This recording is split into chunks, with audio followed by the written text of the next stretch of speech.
में malathion, lindane, क्लोरीपायरीफॉस, DDT जो ये सभी किसान खेतों में डाल रहे हैं, इस सभी से किसान की भलाई 1% नहीं हो रहा है।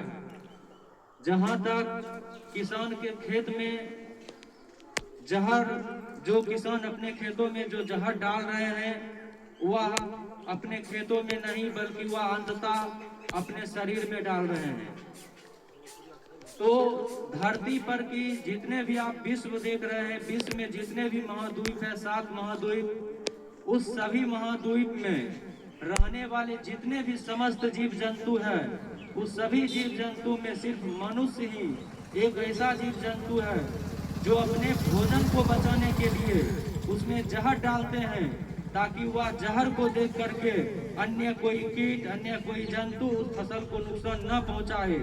लेकिन अंत में वही किसान उस फसल को काटकर स्वयं ग्रहण कर लेते हैं, और जो जहर वह कीट को भगाने के लिए, जंतु को भगाने के लिए अपने खेतों में डालते हैं, वह अंततः अपने शरीर में ही डाल लेते हैं। इसीलिए हम लोगों ने मातृभूमि बचाओ आंदोलन के तहत सभी किसान भाइयों के घर घर जाकर के, खेत खेत में जाकर के यह निर्णय लिए हैं कि जो रासायनिक यूरिया, डीएपी, पोटास खेतों में डाल करके ये मातृभूमि जो हमारी माँ की समान है, उसे जो बंजर बनाया जा रहा है, उस बंजरपन की पर्दाफाश किया जाए। क्योंकि आप लोग खुद कल्पना करके देख सकते हैं कि आपके घर के कोई भी सदस्य अगर आपसे गुस्सा हो जाए तो आप रह सकते हैं, ऐसा नहीं है कि आप मर जाइएगा। लेकिन ये मेरी मातृभूमि अगर बंजर हो जाएगी तो ये समस्त जीव जंतु का नाश हो जाएगा। तो बहुत सारे किसान भाइयों का कहना है कि अगर हम रासायनिक खाद का प्रयोग नहीं करेंगे तो खेतों में फसल नहीं होगा। तो ये किसान भाइयों का सोचना गलत है, क्योंकि कोई भी पेड़ पौधा अपना भोजन प्रकाश संश्लेषण की प्रक्रिया के दौरान बनाता है, और उस प्रकाश संश्लेषण की क्रिया के दौरान पौधे की सूर्य के प्रकाश, नाइट्रोजन और जड़ से जल चाहिए। तो अगर किसान भाई चाहते हैं कि मेरे पौधा अच्छा रहे, तो उसमें सबसे महत्वपूर्ण चीज है सिंचाई करना, न कि खाद डालना। खाद या एक साजिश के तहत अंग्रेजों ने हमारे देश में लाया। आप लोग शायद जानते होंगे या नहीं भी जानते होंगे, 1939 में विश्व युद्ध हुआ, द्वितीय विश्व युद्ध, और उस युद्ध में लड़ने के लिए यूरोप के विभिन्न ताकतवर देशों ने जो रासायनिक केमिकल बनाए, जो रासायनिक हथियार बनाए दुनिया के अन्य देश से लड़ने के लिए, वही रासायनिक हथियार को ठोस अवस्था में बना करके भारत देश में धड़ल्ले से बेचा जा रहा है। और आप कल्पना भी नहीं कर सकते हैं कि किसान भाइयों की जितना भी कमाई है, उसका 100% कमाई में से 70% ये खाद रासायनिक urea, DAP, potash, NPK, DDT के नाम से चला जा रहा है। इसीलिए हम तमाम किसान भाइयों से आग्रह करते हैं कि आप अपने खेतों में रासायनिक खाद को डालने से बचें, और आप अपने खेतों में गौ आधारित खेती करें, तब जाकर यह धरती बच पाएगी। अन्यथा आप लोग जिस तरह से खेती कर रहे हैं, इस तरह से अगर खेती होता रहा तो आने वाले 10 से 20 साल में मेरी मातृभूमि बंजर हो जाएगी, और ये मातृभूमि अनाज उगलना बंद कर देगी। जब ये मातृभूमि अनाज उगलना बंद कर देगी तो एक मानव दूसरे मानव को ही मारकर खाने लगेगा। क्योंकि मानव को जीवित रहने के लिए कोई अन्य ऑप्शन नहीं बचेगा, क्योंकि इस धरती पर के समस्त पेड़ पौधा, जितने भी फसल आप लोग लगाते हैं, वह सभी गायब हो जाएगा। क्योंकि रासायनिक जो आप खेतों में यूरिया डालते हैं, यूरिया का काम है किसानों के मित्र जीवाणु केचुआ को मारना। लेकिन किसान भाइयों को ये बात पता है, लेकिन तब पर भी बहुत सारे किसान भाई हैं जो मजबूरी में, जिसे ऑप्शन नहीं है कि अगर हम अपने खेतों में रासायनिक खाद यूरिया नहीं डालेंगे तो उत्पादन नहीं होगा। तो ऐसा ये गलत बात है। हम आपको 100% नहीं बल्कि 1000% ये गारंटी देते हैं कि आप अगर अपने खेतों में रासायनिक खादों का प्रयोग न भी करेंगे तो उत्पादन में 0% भी कमी नहीं आ सकती है। लेकिन किसान भाइयों के ये जो कंपनी है रासायनिक खाद को बेचने वाली, ये कंपनी मूर्ख बनाकर किसान भाइयों को रासायनिक खाद डलवा रहे हैं अपने खेतों में। और किसान भाई धड़ल्ले से हजारों हजार रुपया लगाकर खेतों में कीटनाशक, जंतुनाशक, यूरिया, डीएपी के नाम से खेतों में डाल रहे हैं। तो आप खुद एक बात समझिए, एक एग्जांपल से आप समझिए, अगर कहीं पर भी आप चीनी डाल दीजिए वहाँ चींटी आ जाएगा। तो खेत में यूरिया का काम है दुश्मन कीटाणुओं को बुलाना। जब आप खेतों में यूरिया डालते हैं तो उस यूरिया को डालने से जो किसानों का दुश्मन मित्र है वह दुश्मन मित्र खेतों में आता है। यूरिया जब पिघलता है तो पिघलने के दौरान जो वह मिट्टी में मिलती है वह मिट्टी को खाने के लिए अन्य खेतों से दुश्मन कीटाणु आता है और वह मिट्टी को खाते हुए जब मिट्टी समाप्त हो जाती है तो वह पौधा को काटना शुरू कर देता है। और जब वह पौधा को काटना शुरू कर देगा तो किसान भाई दुकान पर जाइएगा कि मेरा पौधा सूख रहा है, तो फिर वह दुकान वाले आपको एक कीटनाशक के रूप में छिड़काने के लिए दे देगा।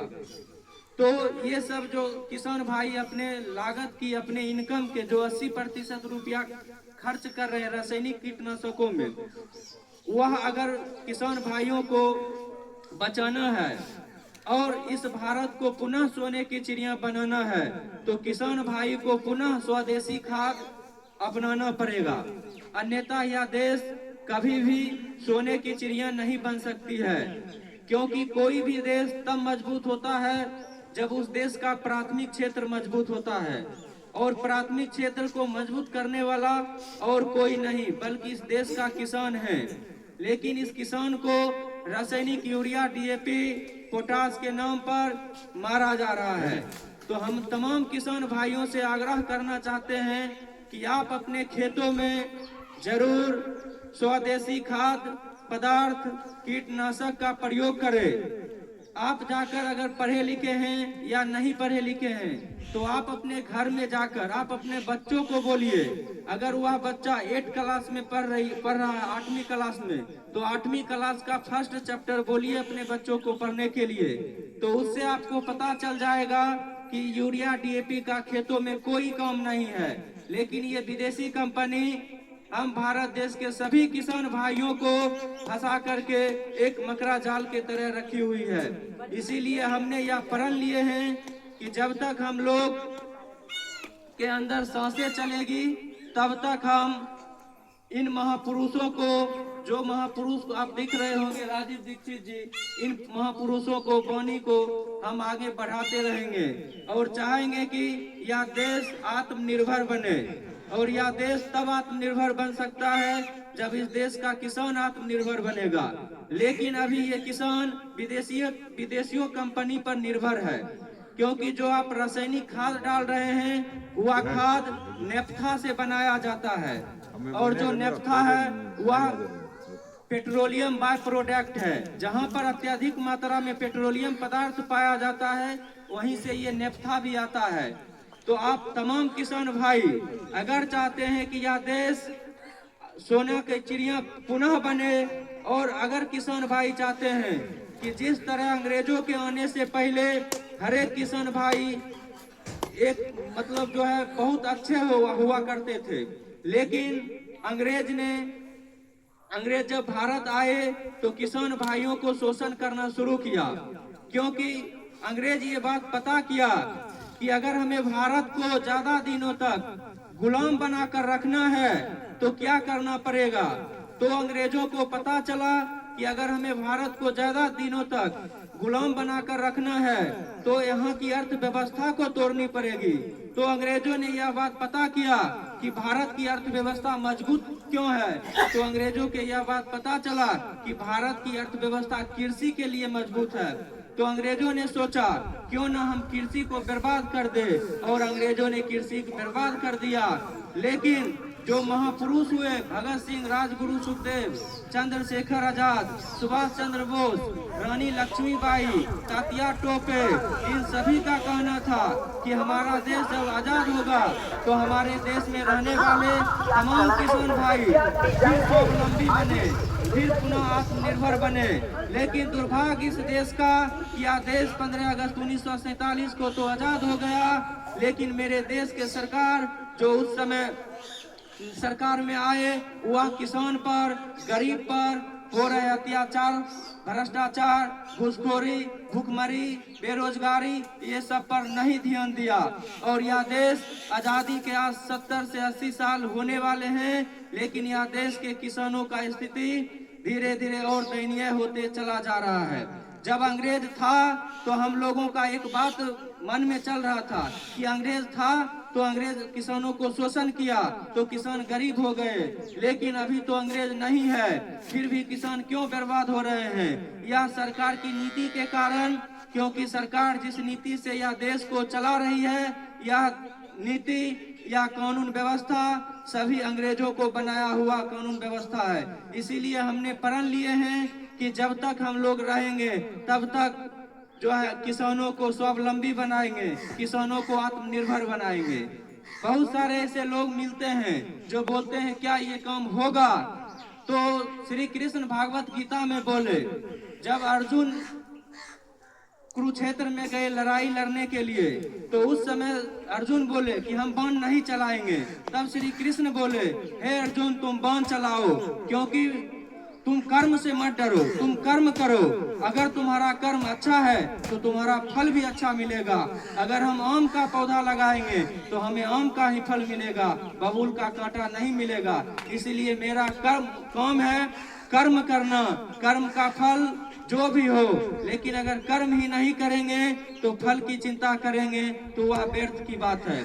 इसीलिए आप तमाम किसान भाई स्वदेशी खाद, स्वदेशी कीटनाशक, स्वदेशी सभी चीजों का प्रयोग करें अपने जीवन में, तब जाकर यह देश आत्मनिर्भर बन सकता है, तब जाकर इस देश में बेरोजगारी घट सकती है। क्योंकि यह सरकार सभी व्यक्ति को रोजगार नहीं दे सकता है, इसीलिए सभी व्यक्ति को स्वरोजगार करना पड़ेगा।